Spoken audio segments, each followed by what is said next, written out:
Bom dia a você de todo o Brasil, 5 de setembro, dia de Madre Teresa de Calcutá. Que ela interceda por nossa semana e especialmente por você da família Canção Nova.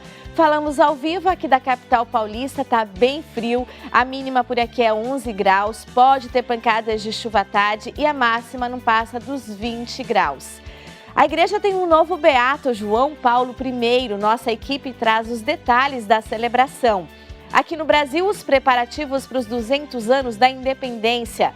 Você vai conhecer ainda o santuário mais belo do mundo, uma igreja na Colômbia dedicada a Nossa Senhora.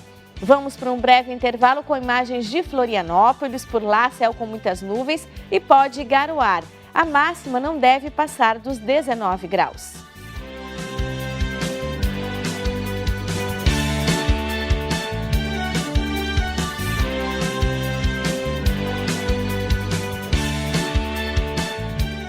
O Papa Francisco beatificou neste final de semana o Papa João Paulo I, que ficou no pontificado apenas 33 dias.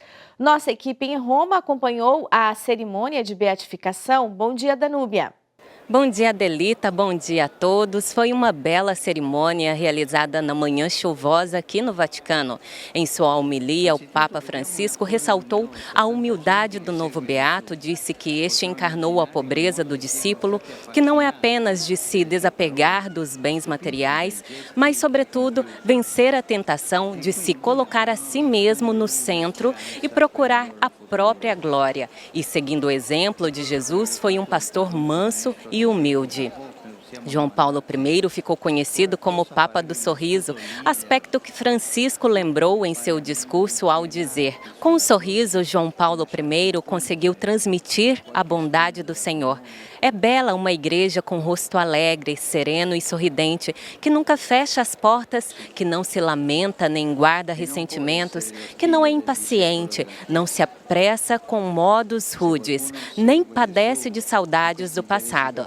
Rezemos a este nosso Pai e Irmão e peçamos que Ele nos obtenha o sorriso da alma. Ao final da celebração, o Papa fez a oração do Ângelus e mais uma vez rezou pelo fim da guerra entre Rússia e Ucrânia. Com a parada da chuva que deu espaço ao sol, Francisco passou de papamóvel, saudando os fiéis reunidos na Praça São Pedro. De Roma, Danúbia Gleiser para o Canção Nova Notícias, edição da manhã. Muito obrigada, Danúbia. E na última semana, os bispos de todo o Brasil se reuniram em Aparecida para a edição de número 59 da Assembleia Geral da CNBB. Emerson Tersigni traz as informações do encerramento dessa Assembleia. Adelita, para a gente falar do saldo desta 59ª Assembleia Geral da CNBB, eu vou conversar com o Dom Juarez, que é bispo de Parnaíba, Piauí. Senhor bispo, obrigado por aceitar o nosso convite. Qual que é a avaliação que o senhor faz a respeito desta Assembleia dos Bispos aqui em Aparecida, por favor? Eu que estou agradecido por poder dirigir a palavra ao povo de Deus que está em sintonia conosco, nos seguindo. Então, a Assembleia foi uma bênção de Deus para nós. Depois de um período de jejum de Assembleia presencial, realizamos a primeira etapa da Assembleia em abril, que foi online, virtual, e agora esse momento, junto com todos os bispos, mais de 300 bispos reunidos, para a gente debater, para a gente rezar, para a gente celebrar e comemorar. E assim a gente pôde, nesta Assembleia, debater vários temas, principalmente sobre as diretrizes, né, que foram encaminhadas para 2025. Nós vamos continuar com as nossas diretrizes, que traziam como a imagem da casa, com os pilares. Nós vamos continuar com esta reflexão e agora continuar nesse clima de sinodalidade, nos enriquecendo com as respostas do sínodo e, ao mesmo tempo, com o ensinamento do magistério do Papa Francisco. Então, em 2025, se Deus quiser, elaborar novas diretrizes. E assim a gente veio aqui para se reabastecer com esse encontro fraterno, de muita comunhão com os nossos irmãos bispos, e agora retornamos às nossas dioceses para continuar a nossa missão. A todos, paz e bênçãos, que o Senhor cuide de nós, cuide do nosso Brasil e nos faça sempre mais participantes do reino de Deus que já começa aqui e agora, no seguimento da pessoa de nosso Senhor Jesus Cristo e na companhia de Nossa Senhora. Que Deus abençoe a todos. Perfeito. Senhor Bispo, obrigado mais uma vez por aceitar o nosso convite, que Deus o abençoe, boa missão e boa viagem de volta também a Parnaíba. De Aparecida, Emerson Tessigni para o Canção Nova Notícias, edição da manhã. Estamos na Semana da Independência e o principal ícone que retrata esse momento histórico foi restaurado. O quadro Independência ou Morte, do artista paraibano Pedro Américo, foi pintado 66 anos após o Grito do Ipiranga. E ainda assim, é o símbolo mais importante da independência do Brasil. Quem tem os detalhes é o repórter Sidney Fernandes. Bom dia, Sidney. Bom dia, Adelita, e a todos que acompanham o Canção Nova Notícias. A famosa tela Independência ou Morte, pintada pelo pintor Pedro Américo em 1888, fica no Salão Nobre do edifício Monumento, aqui no Museu do Ipiranga. A tela foi restaurada e quem vai dar detalhes é o Paulo Garcês Marins, da equipe aqui de curadoria do museu. Paulo, bom dia. Bom dia. De fato, o que foi feito nessa tela?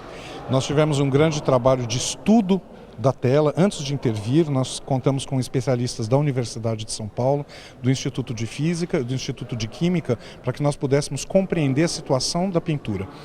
A partir dessas informações, a nossa restauradora estabeleceu os critérios para intervir na obra e ela foi restaurada nesta sala por meio de andaimes que recobriram a pintura, num trabalho que se estendeu por 8 meses. E, aliás, quando faltava a última camada de verniz, nós tivemos que interromper por conta da pandemia. E esse processo de envernizamento foi terminado agora em agosto de 2022. E ela realmente foi deixada de maneira muito mais relacionada ao momento da sua inauguração. Havia um tom muito amarelado na superfície por conta do envelhecimento do verniz. E agora o resultado é realmente excelente. Eu queria que você falasse sobre a ficha técnica dessa obra. Essa pintura foi realizada na cidade de Florença, em 1888, pelo pintor paraibano Pedro Américo de Figueiredo e Melo.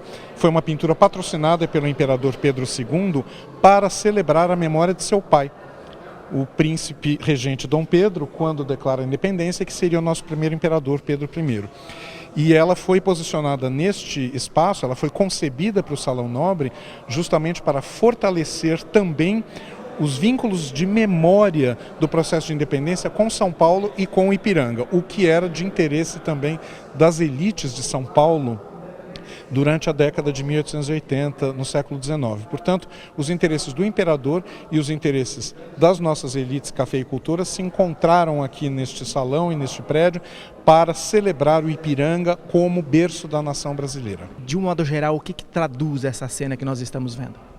Essa é uma versão idealizada do Grito do Ipiranga. Claro, como toda pintura de história do século XIX, ela foi composta para que a imagem final fosse como o passado deveria ser lembrado. Pedro Américo sabia, por exemplo, que os personagens não estavam montados a cavalo, eles estavam em mulas, porque estavam viajando de Santos para São Paulo, e esse percurso era feito em mulas, por segurança, mas não se pinta nas artes do século XIX, na Europa e aqui na América, nenhuma cena de surgimento da nação em mulas. Não é? O cavalo é um atributo do herói e, portanto, Pedro Américo fez várias decisões para compor essa pintura de maneira a celebrar o Grito do Ipiranga como uma cena heróica, como uma cena monumental. Tá certo, obrigado pelas informações. Portanto, aí, Adelita, uma preciosidade que foi restaurada e que agora o público pode apreciar. Adelita. A seguir, Reino Unido tem novo primeiro-ministro. A gente volta em 2 minutos. Veja aí como fica o tempo em Brasília nesta segunda-feira. A capital federal vai ter dia de sol durante todo o dia e termômetros marcando entre 16 e 29 graus.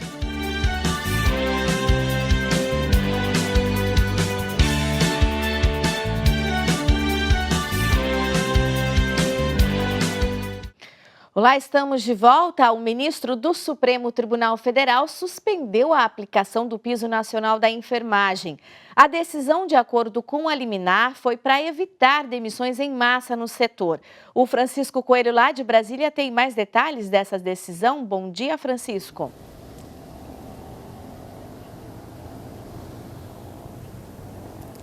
Bom dia, Adelita, e a todos que acompanham o CN Notícias Manhã. Pois é, esse piso nacional da enfermagem foi aprovado no Congresso Nacional e sancionado pela Presidência da República no mês de agosto.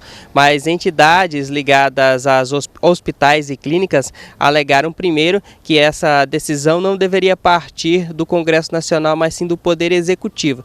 E depois que esse aumento poderia prejudicar os estabelecimentos menores, provocando até uma demissão em massa. Eles entraram com essa ação no Supremo Tribunal Federal e ontem o ministro Luiz Roberto Barroso decidiu suspender a aplicação do piso nacional e determinou que municípios, estados, o governo federal e conselhos ligados ao setor de saúde apresentem o impacto financeiro desse projeto em até 60 dias aqui no Supremo Tribunal Federal.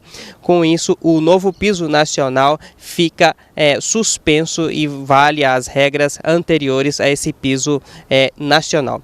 E uma outra notícia, a Câmara dos Deputados aprovou o projeto de lei que regulamenta a profissão de condutor de ambulância. O texto que já foi votado no Senado e segue agora para a sanção presidencial determina que o motorista precisa ter no mínimo 21 anos, um ensino médio completo e CNH categorias D ou E, além de passar por um treinamento de como conduzir veículos de emergência.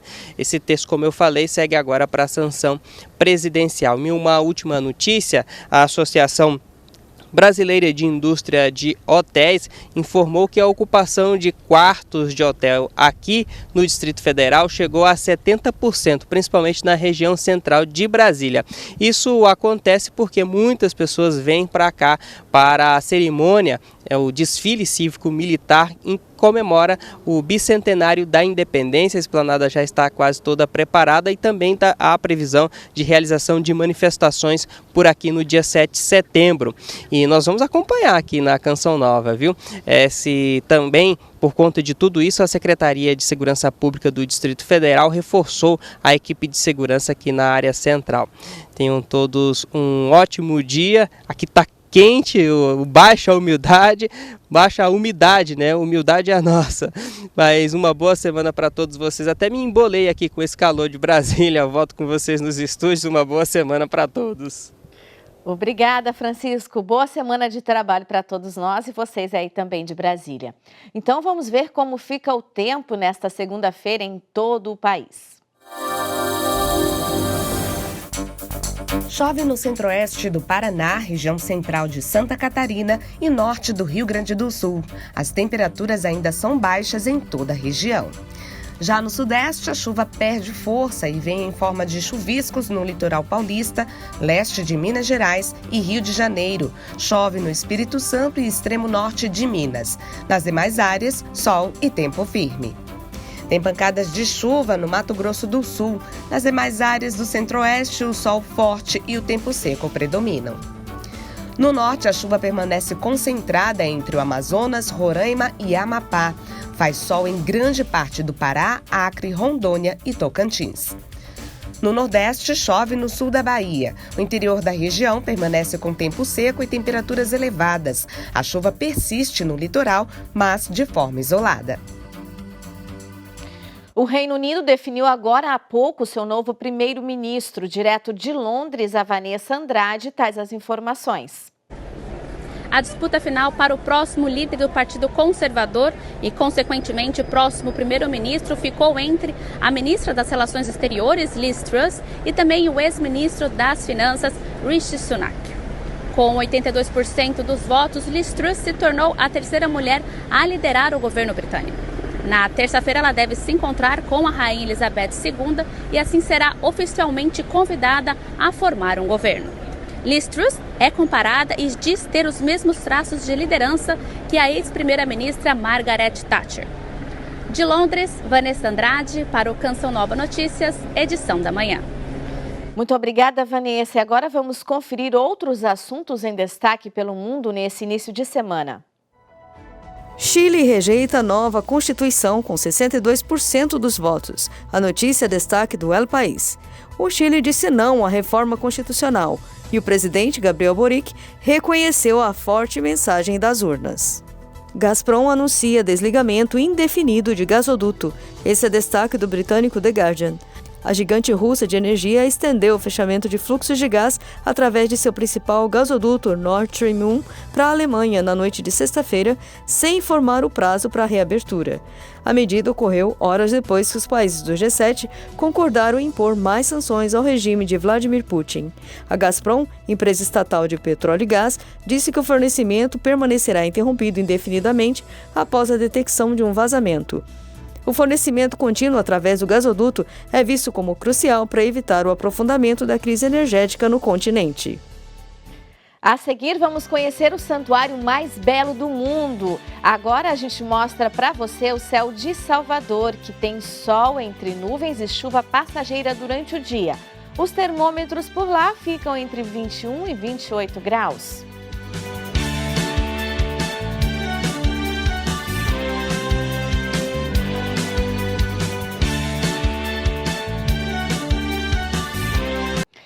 Hoje é dia de Santa Teresa de Calcutá. Ela foi canonizada em 4 de setembro de 2016 pelo Papa Francisco, depois da comprovação de uma cura extraordinária de um brasileiro. Madre Teresa, nascida na Albânia, descobriu desde cedo o chamado à vida religiosa. Queria consagrar-se, queria dedicar-se a Deus, aos irmãos. Por isso sente seu chamado à vida religiosa. Entra para a congregação das Irmãs de Nossa Senhora de Loreto e anos depois, dentro da congregação, ela percebe que Deus a chamava para algo mais específico. Um dia, andando no trem em Calcutá, ela escuta a voz de Deus que a incomodava. E andando nas ruas de Calcutá, um mendigo pede a ela: tenho sede.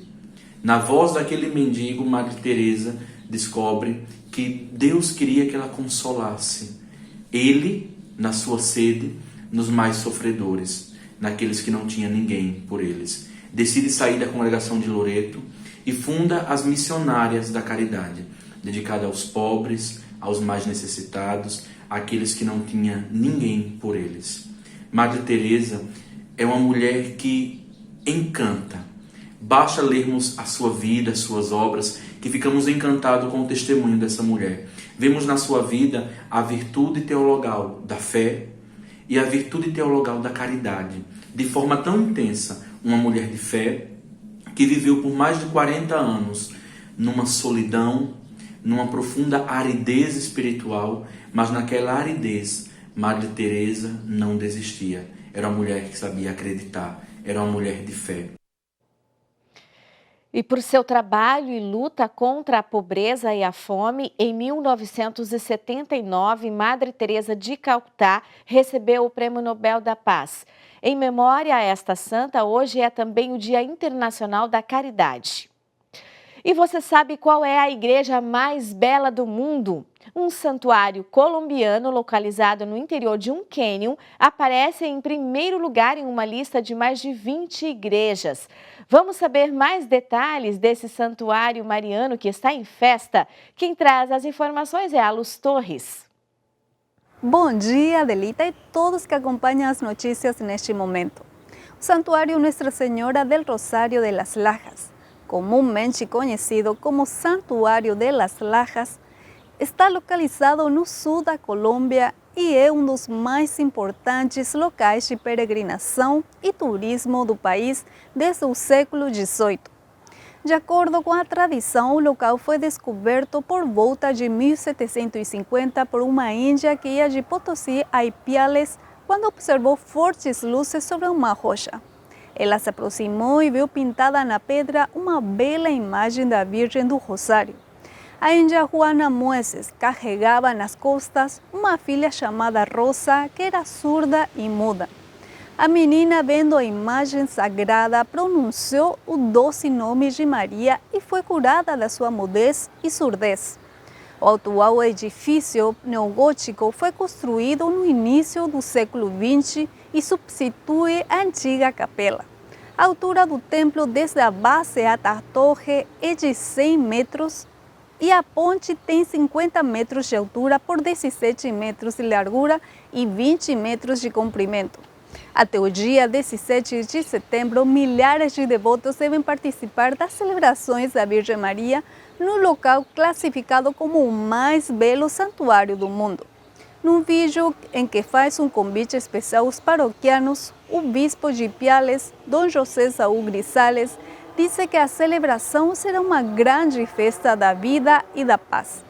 Ele pede que todos sejam construtores da paz, comunicadores deste dom que nasce da relação com Deus e vive sob a proteção materna da Santíssima Virgem Maria, Rainha e Senhora da Paz.